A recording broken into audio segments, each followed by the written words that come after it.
We continue covering Colorado First for you tonight. In northern Colorado, dozens of schools will now have new start times next school year due to a shortage of bus drivers and declining enrollment. Yeah, Poudre Schools, which predominantly serves Fort Collins, announced 30 schools will change their start times.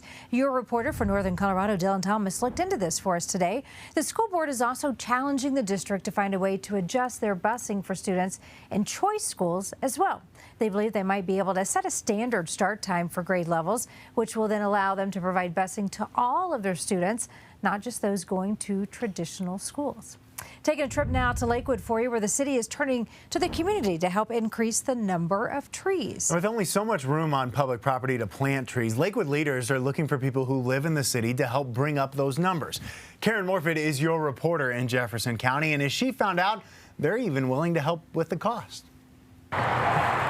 There are roughly 700,000 trees across the city of Lakewood, but there could always be more. The more trees we can get in the ground, the better. Luke Killoran is the forestry supervisor for the city of Lakewood.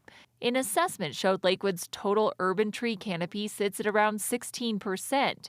It also identified the areas with a large number of trees and those that could benefit from more. One of our objectives to doing that would be obviously planting trees, but on public property, we're limited. We only have so many parks and so many public properties that we manage that we can do that on. And we really needed the support from our private property owners. In 2023, the city held its first tree sale, providing $25 trees to residents willing to plant them on their own. In 15 minutes, they sold out of 200 trees. This year, they doubled that order. We sold out most of our trees within 15 minutes again.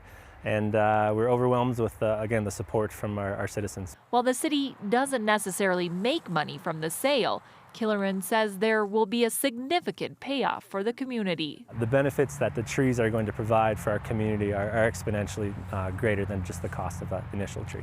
For those lucky enough to get a tree this year, they will be available in April. Killoran says they'll also be a resource for those who have questions or concerns about planting, maintaining, or managing their tree.